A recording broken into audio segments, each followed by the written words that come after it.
Well, Lawrence, maybe you should close your door so that way I think my voice will come over to you. All right. Well, hello, welcome. Hi, Rachel. Rachel and I will be doing the Bible study tonight. Never mind. There's Lawrence. uh, as you can see, I am here with Lawrence. I'm in his house. We will be doing our Bible study tonight. Welcome to you who is here with us. As usual, please share this study so that way we share it with your friends. Let me see if I can share it to Mamusa and share it or like it, please. All right, so it's on there. And those who are here with us, if you can tell us where you're joining us from, would be great. Let me check sound. So it's on there. All right, perfect. All right, I have sound on my phone.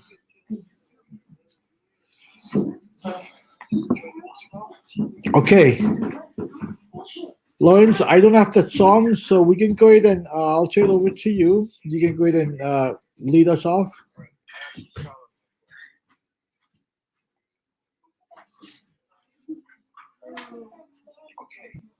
All right. Well, thank you, Shirley, and again, thank you guys for joining us. It's it's a little bit rainy here, but I have Shirley with and his wife Eleanor visiting us and also attending to some family situations here in Washington State. But it's been a blessing to have them here, enjoying this Washington rainy weather. And I know when they go back to San Diego, to sunny San Diego, they're probably gonna miss it. But we're so grateful and we're blessed to have them here, and also for you guys joining us on our on this weekly Bible study. We've been studying most of the letters to from Paul to the churches. We studied Ephesians to see how the blessings that we have, and we studied Philippians, where we're talking about how God has to in a way situate our mind to focus on Him and Him alone. And then now we're to Colossians, and we know that the letters written by Paul while he was house arrest in Rome to the churches.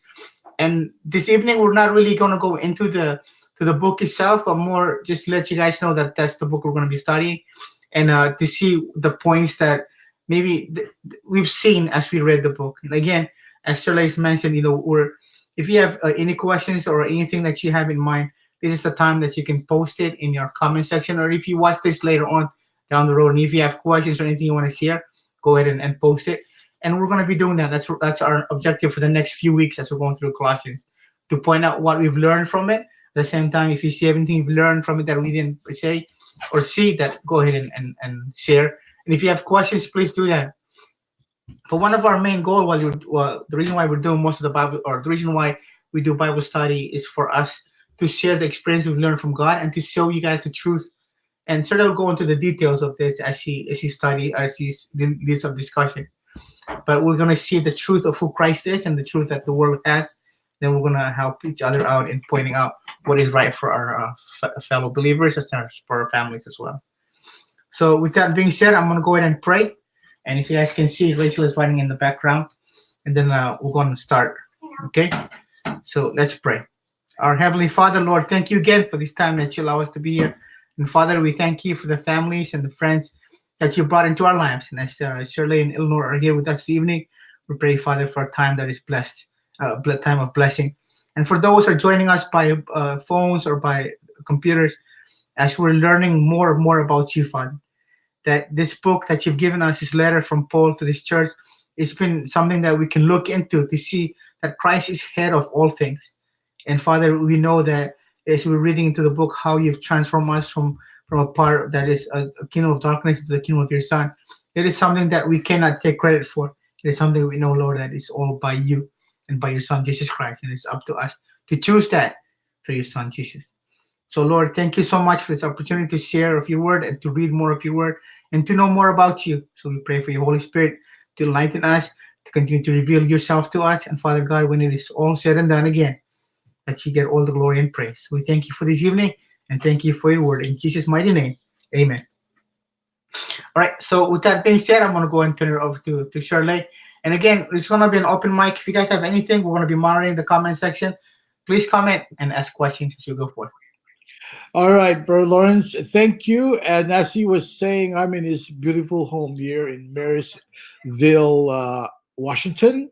We've been here since Monday. We came to attend two funerals in Des Moines, Washington, and now we're up here in Lawrence and Karen's beautiful home.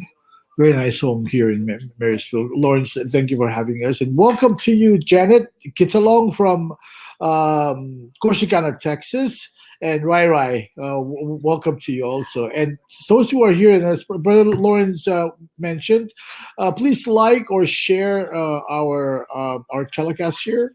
Tonight we will be talking about, or just kind of introduce the book of Colossians, as we know, or the book, or like they say, the epistles to the Colossians. Epistles is another fancy name for a letter. So Paul, as Brother Lawrence mentioned, that Paul was in house arrest in Rome as he wrote a few letters. One was the Ephesians, the Colossians, the Philemon, and I believe there was another book, maybe Galatians. But anyways, the book of Philippians, which we covered last several weeks, we finished it last week, and book of Colossians, you will see some similarities in these two different books.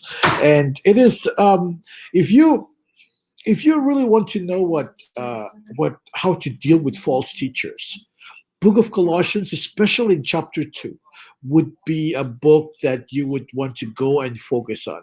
We're not gonna cover a lot tonight, as Brother Lawrence mentioned. We will just kind of introduce each chapter, just so you and I can kind of have an overview of what this book is going to be, so that way next week you can go and read chapter 1 and come back, and then we'll talk about it, and then chapter 2 and onward.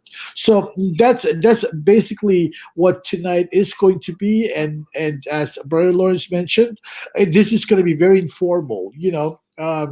Brother Lawrence is here. When you have questions, I'll bring him in, and then we both can answer your questions, or anything that, because as you know, we're talking on air, so everything is public. So if you wanted to private messages, because some of the things that we as Christians we deal with, not everyone should know. Those kind of questions you can always message us, and then we can talk one-on-one offline. So back to this book of Colossians. As I mentioned, that it was written about the same time as the book of Philippians. Philippians, we can say it was written about 50, 60, 80. This is when Paul was already in Rome, and he was in house arrest. And these two gentlemen, one was Tychicus and Onesimus. Onesimus was a slave who ran away from Philemon. So he wrote these letters, and he took advantage of them, and then sent these letters with them to deliver them to first to the Colossians, to the Philippians, one to Philemon, and I believe that it's the Ephesians. What was the fourth one? So in this epistles, there are 4 chapters. Very short book. It's easy read. It makes a lot of sense, and you can just ask questions, or you can read it yourself. The first chapter, it talks about the preeminence of Christ, meaning that the preeminence is the power, the greatness of Christ is declared. It's made known in the first chapter of Colossians, and in there we will learn about this gospel message. Gospel is mainly this good news, and then from in that same chapter we will also learn about this God's plan of redeeming His people, the plan of redemption. And then we jump into creation. We know that there are creations and there is one creator. So, and part of the creations is how churches are built. And then Paul, in the end of that chapter, Paul is going to be talking about. We are going to learn more about Paul's ministry. And if you look at this four subtopics, or kind of like how this chapter is broken down, it's very interesting. You're going to want, as a believer, as someone who reads the Bible, who wants to know more about who Christ is, this is the gospel message. It's written right here. And knowing Paul, we know that Paul was trained by the best. He was trained by Gamaliel. Paul was a Pharisee, and Paul was very zealous. He thought that what he was doing at the time, his name was Saul. What he was doing was right. He persecuted Christians to the point where he even killed. He killed some of the Christians. And then now he said that, wow, my eyes are open. I can see where I was wrong. Now my eyes are open. I can see the truth of God's love. And what Paul is really doing also is to open the eyes of Jews also, that this gospel message is not just for the Jews. It's true. It was first to the Jews. And then once the Jews received it, then now it's been spread out to the Gentiles, which is you and I. So that's mainly what chapter 1 is. Again, chapter 1 is going to be declaring Christ's power, the Son of God, the perfect, the Lion of Judah, the Lamb of God, the only one who in the book of Revelation that this is the only one who can open the book of life, the scroll that is sealed. So Paul is going to be talking more about who Christ is. Mainly, it says preeminence declared of who Christ is, and that's chapter 1. And then chapter 2, this is the danger. And as we're talking about is how the power of Christ needs to be defended, because there will be a lot of false teachers, a lot of those who comes and bring in different type of teachings to convince other believers. And in this chapter, we will learn to be aware of empty philosophies. People will come and bring all kinds of teachings, anything that has no meaning, no value in it. See, if you want to know what empty teachings are or empty philosophies, you would come to this chapter and learn about. See, many of us Christians, we tend to just think that, okay, I go to church on Sunday, and then what I learn in church, I just leave it there. We really forget that what we learn from the book, from the Bible, we have to apply it in our lives and carry it out, so that when people come to us and bring us this type of teachings, we would already know what this truth of God's word is. See, I was taking this program about 5 years ago. It's called Alpha. And the man who spoke in this program, it's a discipleship program. He said he was showing it's a series of videos. He was showing a $20 bill, and the example that he gave was that, look at this $20 bill, feel it, and feel how crispy it is. Look at all the markings, all the graphics on this $20 bill. Investigate it, or just learn what you can see from it. That way you know what a $20 bill is. When you understand what a $20 bill is, anybody who brings you counterfeit, you would know. You'd be like, hey, get that away from us. This here is the $20 bill. It's a piece of napkin. Some people will come to you and say, here is a $20 bill. Believe it. It's a $20 bill. Just look at it. But if you've seen a $20 bill, you would say, get that away from me, because I know what a $20 bill is. And the other part of chapter 2 is we have to be aware of religious legalism, meaning that people are doing the legalistic ways, meaning that you do it because others are watching you. You are being legalistic. You're just doing it because this is what they say. This is how they want it, not necessarily what the Word of God says, not necessarily led by the power of the Holy Spirit. So we have to, in chapter 2, we will also learn about be aware of religious legalism. And the last part of chapter 2 is we have to be aware of man-made disciplines, how we should be disciplined in doing or in following down to the T. We don't just we cannot be like salad bar Christians. You know what a salad bar Christian is, right? So you know, like when you get on the salad bar, you only pick what you want, what suits you at that very time. We shouldn't be a salad bar Christian, but we should be wholesome type of Christian. We should take the whole scripture and live by it and apply it in our life, which requires a lot of discipline. And that's mainly what chapter 2 is. And when we get, hopefully, Lord willing, we will cover chapter 1 next week. Following week will be chapter 2. So start reading up on chapter 1 this week, so that way by next week when we come in to start discussing about details or holding a discussions, you will understand. And don't just read only. Remember that 2 Timothy 3:16 says that scripture is God's inspired word, God's breathed, meaning that the same power that God breathed into Adam, that he became alive, the same breath, the same power that God used to resurrect his son Jesus Christ. This is the same power that he breathed into the scripture. All scripture are God's inspired word, 2 Timothy 3:16. And this is what we use to teach us, to train us, to live a life that is righteous. So remember that, and that's why it is very important that you and I can live, can read the Bible, not only reading it, but pray to God that by the power of God, by the power of the Holy Spirit, it would uh, fill us in.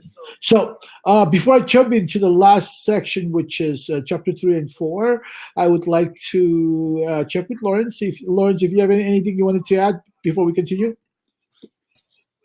No, I'm fine. Yeah, You're thank good? you. Yeah. Okay. All right. So we will continue on to as we're continuing to introduce the book of Galatians. Uh, Chapter 3 and 4, they're gonna combine to because it's chapter 3 and 4 talks about the same thing again. Christ's preeminence. Preeminence is Christ's power, Christ's superpower, is now being demonstrated to Christians, to believers, to understand what that is. So we would in chapter 3 we'll learn about we'll learn about purity, how like our lives should be pure, and we will learn about Christians fellowship. That's chapter 3 verses 12 to 17. And also how Christ's life is demonstrated in our home, in our daily work, or how Christians in chapter 4, how we should witness, and just in our service, how we serve one another, like the Great Commission, which is in Mark chapter 16:15, Acts 1:8, Matthew 28:22. It says that the Great Commission is that we are to start in our Jerusalem. Our Jerusalem is our home. Our Judea is our neighborhood. Our Samaria is our kind of like long distance area before we can reach out to the ends.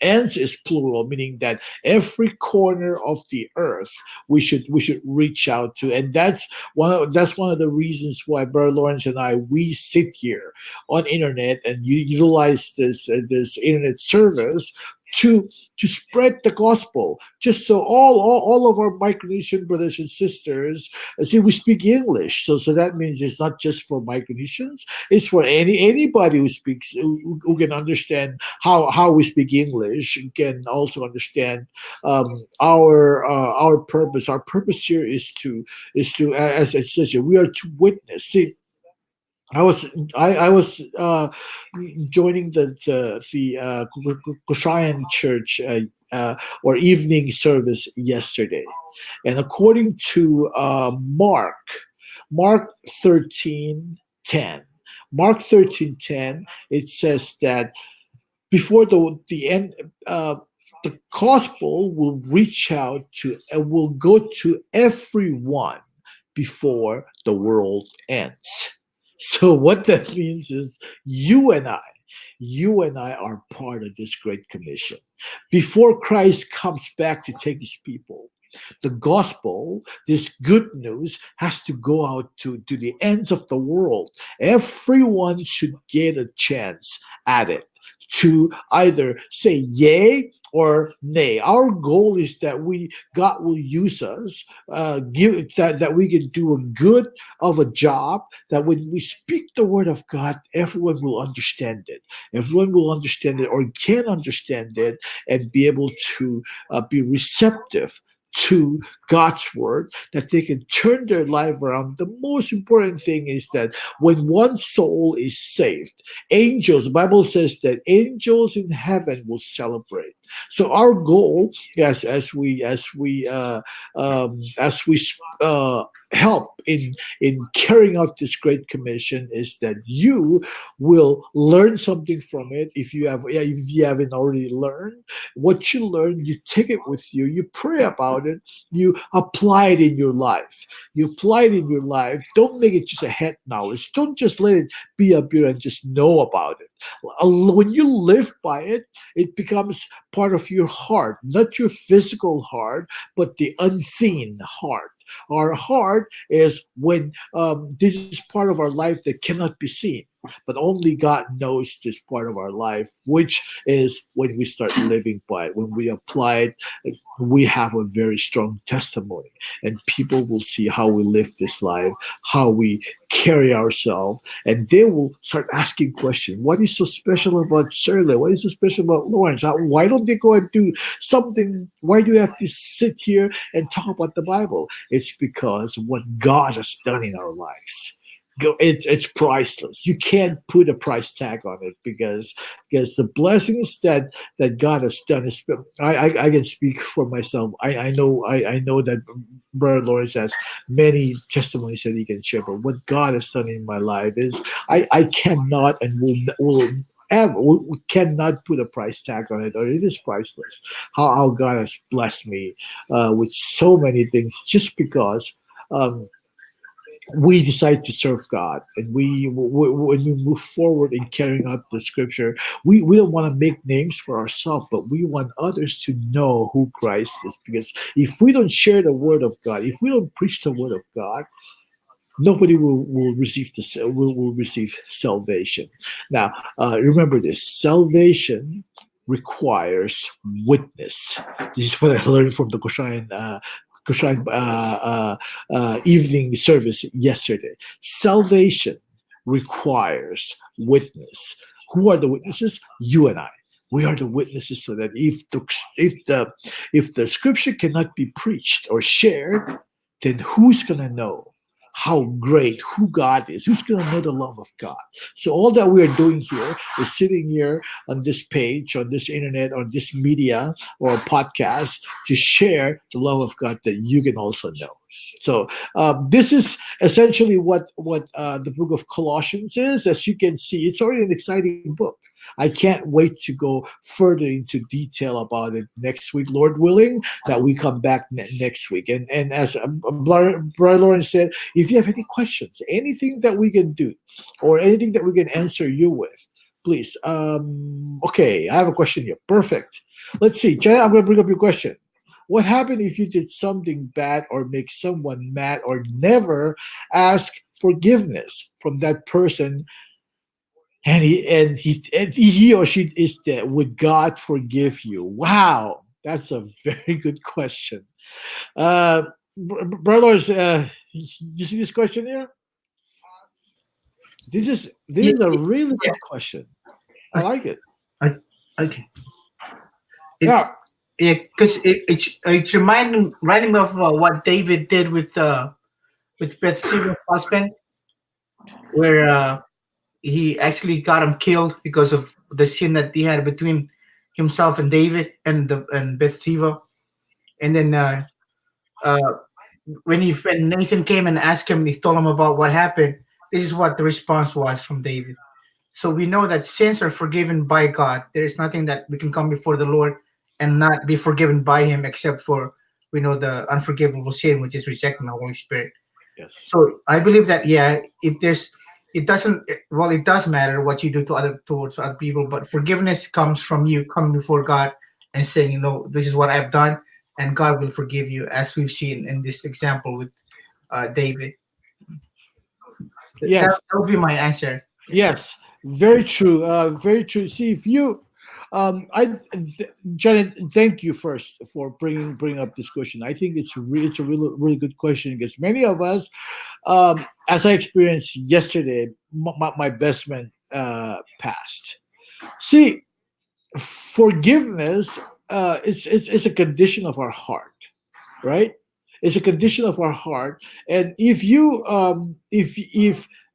did something wrong to someone and he passed, the only thing that you can do to let go of your guilt is to go before God and give that issue or that problem to him and say, Lord God, this person that I did wrong to passed, and I want to give you this burden, and God will gladly take it. You know why you should give it to him?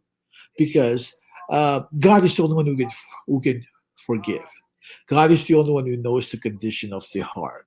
True that you can't go and get that. Once the person crossed to this other sphere, to this other spectrum, which is something that's the only place that God controls, you give it to him.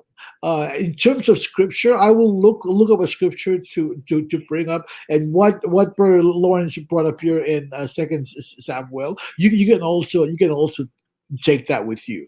See, like God forgives everything except one thing is blaspheming the Holy Spirit.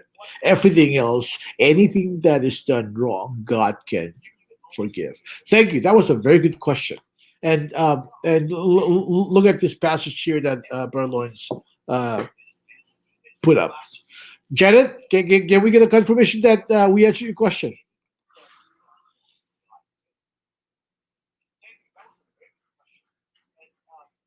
I Lawrence, I hope we did.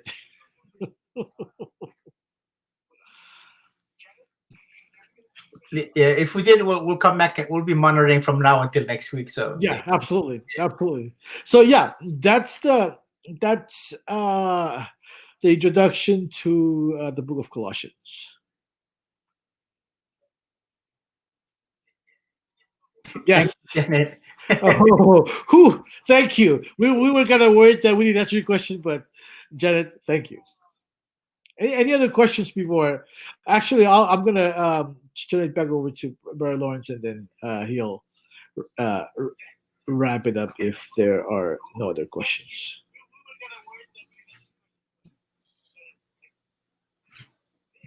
Yeah, thank you, Shirley. Yeah, and I don't know about you guys, but I'm pretty excited about what's going to take place in the next few weeks, because I know this book is something that we do need.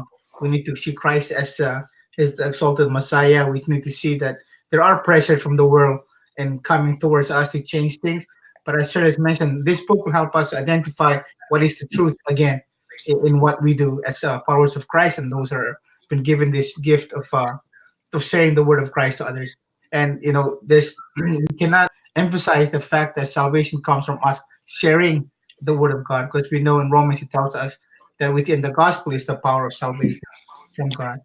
So this is our challenge each week, that we share this word, we share it in truth, and we pray for the Lord to use whatever we can, because I know this is all His work to just help us to help families and friends wherever you may be. So if you don't want to post any prayer requests on the main part in the comment section, we're more than happy for you to post in our private messenger, and we'll pray with you and for you about any matters. I know that we're living in tough times. I know we're living in challenging times, but we have a God that is overwhelming and can overcome all things. And so thank you guys again for joining us. I'm gonna go ahead and pray and conclude this time, but come back next week. And it's only 4 chapters, so read the book. It doesn't won't take you more than 2 episodes of NCIS or 2 episodes of The Voice, and you'll be done with it. All right, and then we'll see you guys next week. So let us pray. Our Heavenly Father, thank you so much for your Son, and thank you, Father, for your word. Lord, it is what we have that helps us each day to live a life that is pleasing to you, and it's a life that we can serve others. It has been our honor, Lord, to serve you in that sense, as we've seen your Son came and he did the ultimate thing for us, and is to die on the cross for our sins. Lord, we thank you so much for that. And we pray for your Holy Spirit as he continues to be with us each and every day. And thank you again for Brother Shirley and Eleanor and the family. Thank you, Father, for each and everyone that's participating and those that are coming each week and those who are listening. Bless them and guide them, Father, to a point where they can live a life that is so pleasing to you that others will see you in them. And Father, now we pray for all the island fellowships taking place here in this great nation, that you use them to bring more people into your kingdom. And we pray also for this nation, the leadership, and we pray, Father, for all those who are still lost, that they come to see you for who you are, a love, a forgiving, and a caring God. So again, thank you for tonight. We pray to be with us until next week. And we thank you, Father, for who you are in our lives. In Jesus' mighty name, amen.